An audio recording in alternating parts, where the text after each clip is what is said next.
Clinical pathology बेटे pathology का ही part है, डिपार्टमेंट है कह सकते हो आप, ठीक है, या फिर टाइप है, जिसको हम क्लिनिकल पैथोलॉजी के रूप में पढ़ते हैं, ठीक है, वन काइंड ऑफ। ठीक, अब ये होता क्या है, clinical pathology is the branch of pathology that deals with the analysis of blood fluids such as body fluids such as blood, urine and cerebrospinal fluids to diagnose and monitor disease. It involves the use of various laboratory tests to examine the chemical, microbiological and immunological component of body fluids. ये तो हो गया बेटे English में। अब हिंदी में समझो। देखो क्लिनिकल जो है वो आपका उसके सिद्धांत है कि वो लिक्विड पे काम करेगा only. Liquid in the sense fluid जैसे आपका ब्लड, आपकी बॉडी के अंदर खून हर जगह, आप चाहे अपने सर को फोड़ लो, ठीक है, यानी कि अगर इन द सेंस कोई इंजरी होती है, आपके सर में चोट लगती है या आपके पैर में हो या फिर कहीं भी ऑल ओवर द बॉडी, आपको हर जगह एक चीज़ जरूर मिलेगी जिसे बोलते हैं ब्लड। ठीक, अब जो चीज़ हर जगह है तो उसको पता होता है कि उस एरिया में क्या चल रहा है। दैट मीन्स अगर कोई भी डिसीज़ होती है फ्लूइड से रिलेटेड यानी कि ब्लड से रिलेटेड, तो आप ब्लड को टेस्ट करोगे, यानी कि ब्लड को आप सैंपल के रूप में लोगे पेशेंट से, ठीक, और जो भी सस्पेक्टेड डिसीज़ है, फॉर एग्जांपल किसी को मलेरिया है, किसी को प्लेटलेट डिसऑर्डर है, PS4 कमेंट का उसका टेस्ट आया, तो आप क्या करोगे, उस पेशेंट के ब्लड का सैंपल लोगे एंड देन उसकी स्लाइड बनाकर उसको एनालाइज करोगे, एग्जामिन करोगे, ठीक है। तो आपका बॉडी फ्लूइड एक सबसे पहले ब्लड हो गया, दूसरा आपका यूरिन। देखो अगर किसी पेशेंट को वो डायबिटिक है, डायबिटिक इन द सेंस किसी पेशेंट को शुगर है, ठीक, अगर बिना टेस्ट करे भी उसको ये जानना है कि उसका जो शुगर है वो ज़्यादा हो रहा है या कम हो रहा है, ठीक, तो उसे कुछ नहीं करना, उसको जस्ट नॉर्मली मॉर्निंग में उठना है, ओवरनाइट फास्टिंग रखनी है उसको, ठीक है, मॉर्निंग में उठ के पानी पीना है, पानी पीने के बाद उसको यूरिन पास करना है और फ्लश नहीं करना, ठीक। जब आप फ्लश नहीं करोगे देन जो अमाउंट ऑफ शुगर एक्स्ट्रा जो आपकी बॉडी के अंदर बढ़ रही है वो आपके यूरिन के थ्रू पास होगा, ठीक, और यूरिन जहाँ पर हो अब आपने जहाँ पर वॉशरूम में आपने जो यूरिन पास किया तो वहाँ पर सरफेस पे विदाउट फ्लश वो रह जाएगा। देन दैट मीन्स जो एंड्स होती है यानी कि चींटियाँ जो होती हैं, ठीक, ये घरेलू नुस्खा है पता करने का कि चींटियाँ वहाँ पर आ जाती है क्योंकि आपने फ्लश नहीं किया है, ठीक है, और आपके यूरिन में क्या है, शुगर प्रेजेंट है, ज़्यादा हो रही है, ठीक, तो वो भी एक तरह का फ्लूइड है। दूसरा सेरिब्रोस्पाइनल फ्लूइड, जो आपका स्पाइनल फ्लूइड होता है, आपने देखा होगा बहुत से पेशेंट्स होते हैं जिनको सर्वाइकल प्रॉब्लम होती है, तो जो थोड़ा इंटरमीडिएट से थोड़ा ऊपर चला जाता है लेवल उसका, जो क्या क्या नाम बोले बस, स्पाइनल नहीं, अभी मैंने नाम बोला था उसका बेवकूफ़, सर्वाइकल, जो सर्वाइकल है तो उस पोर्शन से क्या करते हैं, उस पोर्शन में छोटा सा होल कर देंगे, प्रिक कर देंगे, फिर कट लगा देंगे, देन वहाँ से फ्लूइड निकालेंगे, ठीक, जो उस एरिया के अंदर फ्लूइड है, देन उस फ्लूइड को टेस्ट करते हैं यानी कि एग्जामिन करते हैं, ठीक, और उसकी वजह निकालते हैं, ठीक है। मेजरली जो वजह होती है वो होती है मैलिग्नेंट सेल, यानी कि आपके जो कैंसर सेल्स होते हैं, ठीक है।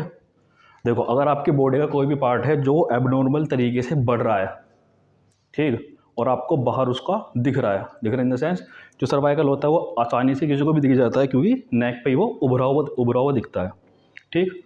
अब वो जो पार्ट है वो उभरा है, दैट मीन्स उसके अंदर कुछ एक्स्ट्रा चीज़ें गई हैं, ठीक है। अगर कोई चीज़ है उसकी कैपेसिटी है और कोई गुब्बारा है उसकी कैपेसिटी है वो आधा लीटर पानी में फुल हो जाएगा, बट अगर वो किसी एक पर्टिकुलर पार्ट से ज़्यादा फूलने लग गया दैट मीन्स वहाँ पर जो मात्रा है पानी की वो ज़्यादा जा रही है ना।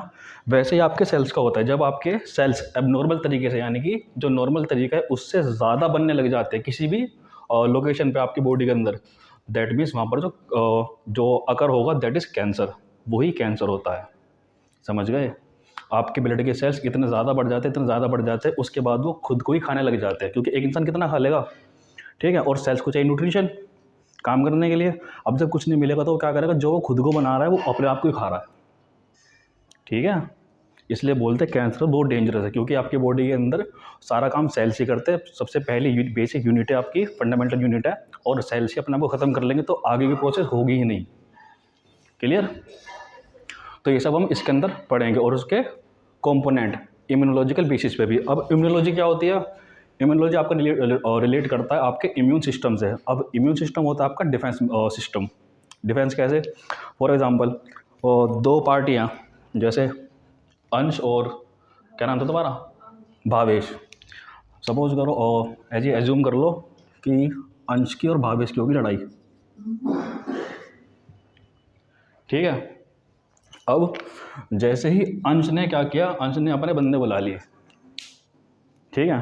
पहले अंश अकेला था, अब उसने बंदे बुला लिए। वैसे आपकी बॉडी के अंदर होता है कि सिंगल बैक्टीरिया या जो भी आपका पैथोजन है, वो पैथोजन बॉडी के अंदर एंटर करेगा और तुरंत ही मल्टीप्लिकेशन कर देगा, ठीक। जैसे अंश अकेला था तो पहले जो पैथोजन था वो अकेला था, आपके बॉडी के अंदर एंटर करेगा, यानी कि तुम्हारे इलाके में जाके उसने क्या कर दिया, मल्टीप्लिकेशन कर दिया। यानी कि अंश ने जैसे अपने बंदे बढ़ाए, वैसे ही इसने अपने सेल्स बढ़ा लिए, ठीक है। कौन सा वाले सेल्स? पैथोजन वाले हैं जो आपकी बॉडी को हार्म पहुँचाने आए हैं, ठीक है। अब ये जो बी है यानी कि भावेश, भावेश क्या करेंगे, भावेश के पास अपना ही एक सिक्योरिटी सिस्टम है। जैसे बोलते हैं ना कि अगर आप कोई तिजोरी को हाथ लगा दिया, कोई इंपॉर्टेंट है, तो अलार्म बजेगा। वैसे ही आपकी बॉडी के अंदर टी सेल्स और बी सेल्स होते हैं, टी हेल्पर सेल्स और बी हेल्पर सेल्स। वो क्या करते हैं, वो तुरंत ही डिटेक्ट करेंगे कि भाई बॉडी के अंदर कुछ ना कुछ ऐसा आ चुका है जो बॉडी के लिए हार्मफुल है, पैथोजेनिक है, ठीक है। वो तुरंत जाएंगे भाग के किसके पास? इम्यून सिस्टम के पास। इम्यून सिस्टम क्या है? भावेश की बंदूक, ठीक है। वो बंदूक क्या काम करेगी? वो अपनी एंटीबॉडीज़ यानी कि बुलेट्स छोड़ेगी, ठीक है। अब वो काम क्या करेंगे, वो इनको पैथोजन को जो आपके टी सेल्स और बी सेल्स बता रहे हैं कि भाई ये रे इस लोकेशन पे पहुंच चुके हैं, इतने मल्टीप्लिकेशन हो चुके हैं, ठीक। तो इनके हिसाब से ही, इनकी तरह की, दो चीज़ें बोल रहा हूँ, इनके हिसाब से, ये तो नंबर के हिसाब से हो गया। सपोज कर लो कि 5 हैं, ठीक है। तो पाँच एंटीबॉडीज़ तो होएगी, ठीक, जो इसको मारेंगी, ठीक है। प्लस में इसकी तरह, मतलब इसका नेचर कैसा है, कितनी जल्दी मल्टीप्लिकेशन कर रहा है, कितना ज़्यादा ये हार्मफुल है, ठीक है। कहीं आपके जेनेटिक को तो नहीं पकड़ रहा, समझ में आ गया? क्लियर? तो उन दोनों को ख्याल रखते हुए एंटीबॉडीज़ प्रोड्यूस करेगा और फिर इसको ख़त्म कर देगा, ताकि जो बॉडी है वो एकदम हेल्दी रहे, ठीक है। ये आपके इम्यून सिस्टम काम होता है और ये आपके इम्यूनोलॉजी के अंदर आता है। तो हम इसके भी स्टडीज़ में करेंगे कि हम उस डिसीज़ को जो हमने जान ली है, जिसका पैटर्न हम जान चुके हैं, तो अब उसको हम ठीक भी कैसे कर सकते हैं, नेचुरल बेसिस पे भी और मेडिकेशन वगैरह पे भी, ठीक। क्लियर भाई? क्लियर? बोलते क्यों ना हो? Importance of clinical pathology. अब इसकी जो ज़रूरत है वो कहाँ कहाँ पड़ी, ठीक है। इसके भी क्रूशल रोल है, यानी कि बहुत बड़े बहुत इंपॉर्टेंट रोल है इसके। पहला क्या? Diagnosis disease. भाई देखो सीधी सीधी बात है, आप पैथोलॉजी पढ़ रहे हो तो पैथोलॉजी डिपार्टमेंट ही वो है, वो दुनिया है वो, जिसमें आप पैथोजेंस के बारे में पढ़ोगे, डिसीज़ के बारे में पढ़ोगे, तो आप उसका डिटेक्शन करोगे, उसका ही आप इमेजिनिंग करोगे। इमेजिनिंग मतलब आप एश्योरेंस लोगे कि जो पॉसिबिलिटी होती है, जो डॉक्टर बोलते हैं कि ये बीमारी होगी, ठीक है, आप उसको एश्योरिटी दोगे कि भाई ये बीमारी होगी नहीं, ये वाली बीमारी है और इसकी वजह से है, ये इस ऑर्गन की है और इस ऑर्गन के अंदर इतने सारे पैरामीटर्स आते हैं, ठीक। तो उस पैरामीटर की वजह से है, इसको ऐसे समझो। तो मतलब कोई एक मोहल्ला है, उस मोहल्ले में 10 घर हैं, ठीक है। अब उन 10 घर में से जो 3 घर हैं, ठीक, चाहे वो पहले दूसरे तीसरे हो, चाहे वो वेरिएबल में हो, कुछ कोई भी हो सकते हैं, XYZ, ठीक है। उन 3 घरों के अंदर टेररिस्ट अटैक हो गया, गुंडे घुस गए, ठीक है। तो जो उसका रेस्क्यू होगा, जो रेस्क्यू उन 3 घरों में करेंगे या बाकी 7 घर में करेंगे? 3 में करेंगे। तो वैसे ही जो आपका एश्योरेंस होता है, एश्योरेंस मतलब एकदम क्लियर एक्यूरेट बताना कि भाई इन 3 पैरामीटर्स की वजह से पेशेंट को बीमारी हो रही है, ठीक है। और जो मोहल्ला मैंने बोला, मोहल्ला मतलब वो ऑर्गन, सपोज आपका लीवर, ठीक है। तो लीवर के अंदर जो 3 पैरामीटर आपके मिसबैलेंसिंग चल रहे हैं, जिनकी वजह से आपकी तबीयत खराब हो रही है, तो उन पे ही सिर्फ ट्रीटमेंट चलेगा आगे, ठीक है। तो एश्योरेंस हो गई, ठीक। अब और इससे डॉक्टर की सबसे बड़ी हेल्प होती है, ठीक है। और जो बड़ी बड़ी बीमारी, जैसे मैंने ये बताया डायबिटीज़, भाई शुगर का पेशेंट ज़िंदगी भर शुगर की टैबलेट खाता है, छोटी बीमारी तो है नहीं। किडनी डिसीज़ अगर एक बार भी ऐसा हुआ कि पेशेंट को गलती से पानी की कमी हो गई, या फिर ओवर उसने पानी कंज्यूम कर लिया, या फिर अल्कोहल ज़्यादा पी लिया गलती से या जानबूझ के, तो उसको सेम टाइम पर, मतलब एट द सेम टाइम उसको लूज मोशन एंड वोमिट दोनों एक साथ होगी, ठीक है। अब दोनों एक साथ होने से क्या होगा, जब तक उसकी बॉडी का पानी, जो 70% आपकी बॉडी के अंदर पानी है, वो जितना जितना हो सकेगा उतना उतना आपके सेल्स अपना पानी भी उसको दे देंगे, ठीक है। बट जब वहाँ भी एंड हो जाएगा तो उसके बाद निकलेगा आपके लीवर का pile juice, pancreatic juice pancreas से भी निकलता है। और जब इन ऑर्गन्स के अंदर का ये लिक्विड निकल जाएगा, फ्लूइड निकल जाएगा, तो उसके पास खुद को सेल्फ बचाने के लिए अपना ईंधन नहीं रहेगा, यानी कि उसका सोर्स ऑफ लाइफ ख़त्म हो जाएगा। भाई अगर आप अपनी सांसें दे दोगे किसी को, जिंदा रहोगे? तो वो जो जूस है, वो जो लिक्विड है, वो आपके ऑर्गन की सांस ही समझ लो, ठीक है। उसके बिना आपके ऑर्गन ख़त्म है।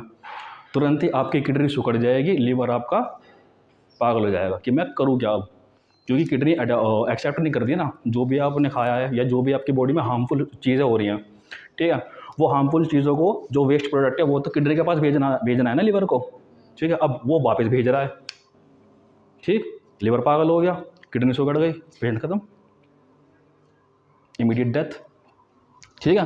तो उन सब की प्लस आपके इन्फेक्शंस की, आपके फ्लूइड से रिलेटेड कोई भी इन्फेक्शन हो, आपके ब्लड का इन्फेक्शन हो, यूरिन इन्फेक्शन हो, यूटीआई इन्फेक्शन जिसे बोलते हैं, यूरिनरी ट्रैक इन्फेक्शन। यूटीआई बहुत कॉमन है आज की डेट में, चाहे मेल हो, फीमेल हो, बूढ़ा हो, बुढ़िया हो, मतलब ओल्ड हो, कोई भी एल्डर हो, ओल्ड हो, या फिर चाइल्डहुड हो, किसी को भी यूटीआई हो सकता है because of unhygienic public places में वॉशरूम वगैरह यूज़ करना, ठीक है। तो उनका भी हम एनालिसिस इसके अंदर ही करेंगे। नेक्स्ट आपका monitor disease progression. Same point जो पहले मैंने बताया था कि आप डिसीज़ को देख रहे हो, उसकी प्रोग्रेस देख रहे हो कि पहले दिन में वो कितना उसने बॉडी के अंदर उसको हार्म पहुँचाया, सेकंड डे पे कितना हार्म पहुँचाया, थर्ड डे पे कितना हार्म पहुँचाया, ठीक है। और कहाँ तक ये पहुँचा सकता है, कितना खतरनाक ये हो सकता है, ठीक। नेक्स्ट आपका इवेल्युएट ट्रीटमेंट इफेक्टिवनेस। इवेल्युएट मतलब इस जो क्लिनिकल पैथोलॉजी है, अब आपका जैसे मैंने आपको बताया था वो वाला पॉइंट इसलिए बताया था कि आपका ब्लड जो है वो ऊपर से लेकर नीचे, आगे पीछे हर जगह आपका ब्लड प्रेजेंट है बॉडी के अंदर, ठीक है।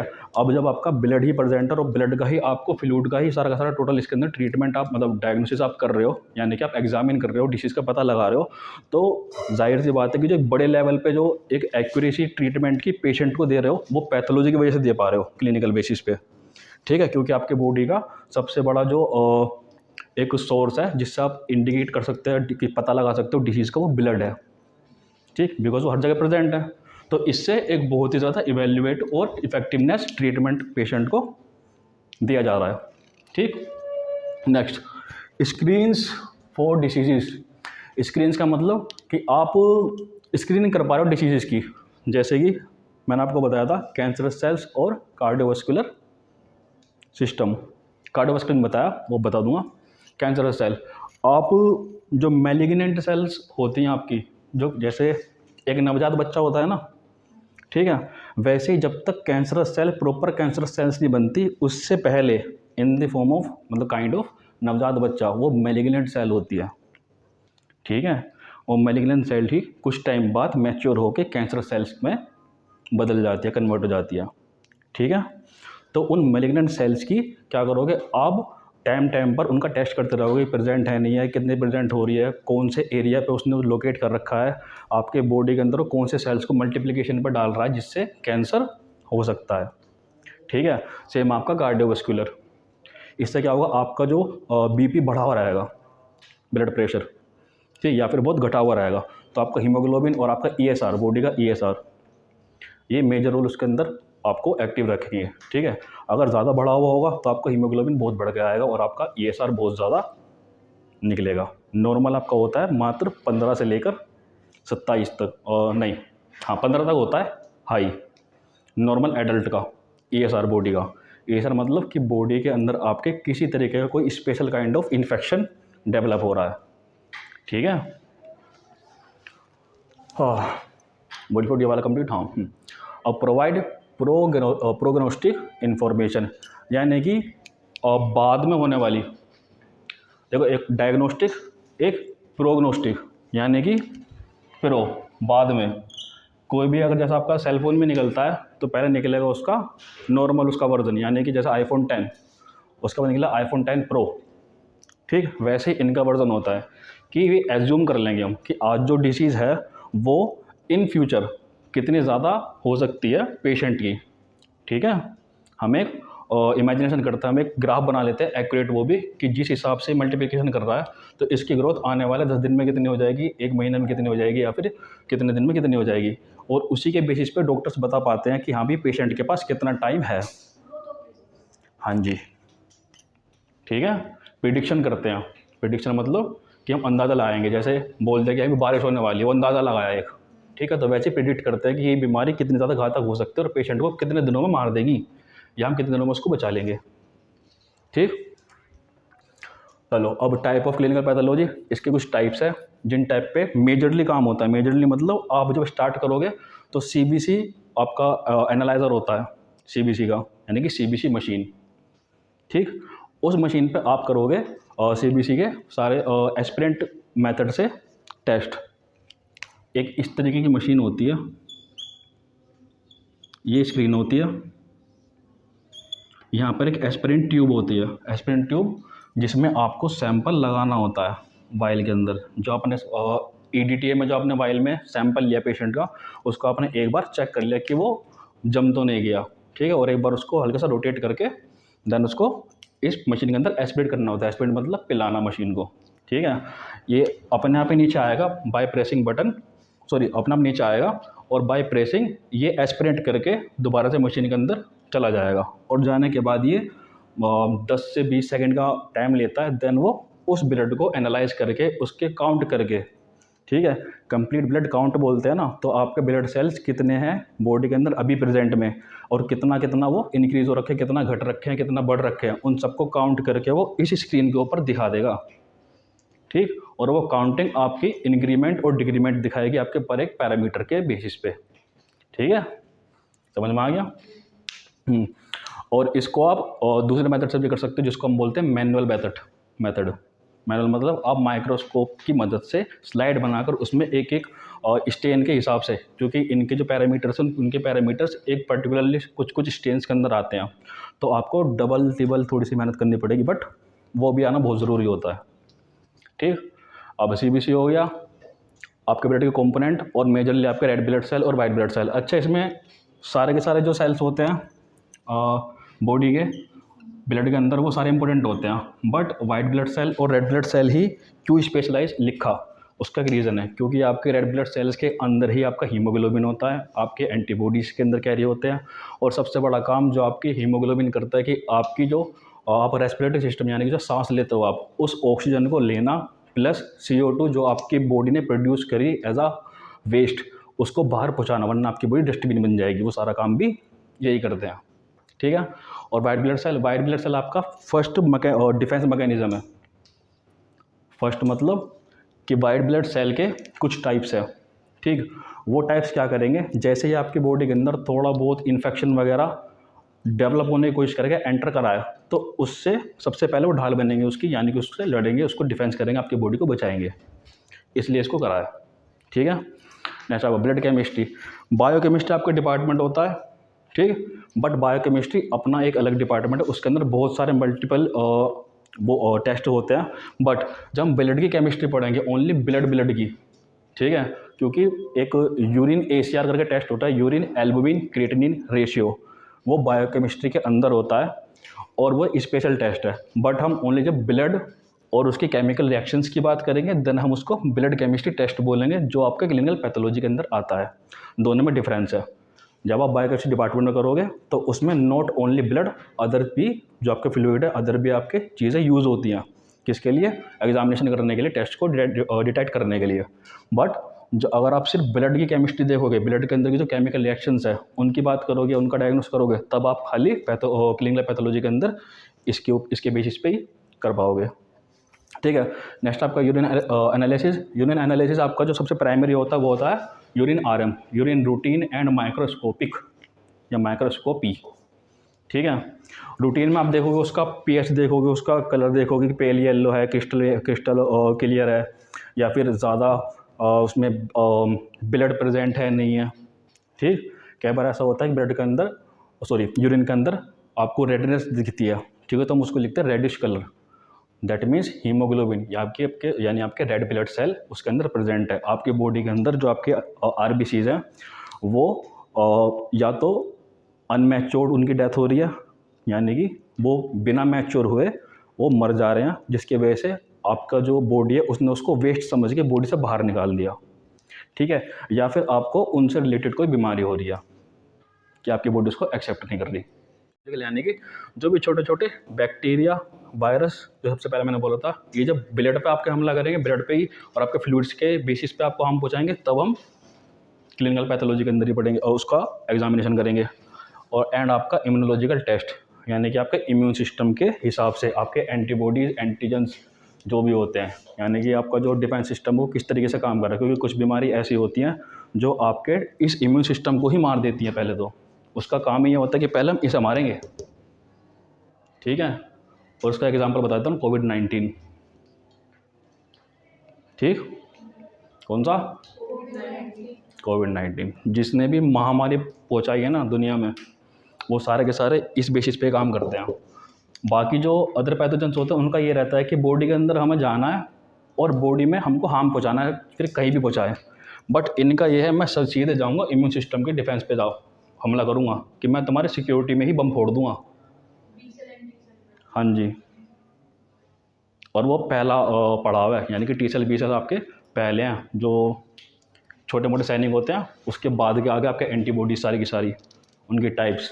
आपने जो अभी तक की जो आपने जैसे पोलियो की ड्रॉप होती है ना, वो वैक्सीनेशन है एक, ताकि आपको पोलियो बीमारी ना हो जाए, ठीक है। रेबीज़ आपकी वैक्सीनेशन होती है, वो किस लिए होती है, क्योंकि उस टाइप की जो एंटीबॉडीज़ आपकी बॉडी के अंदर प्रेजेंट रहें, अगर आपको हो तो वो एंटीबॉडी आपकी अपने आप को डेवलप करे और उनसे लड़ सके, ठीक है। समझ में आ गया? पक्का? रोक दो, लंबी होगी ये वाली।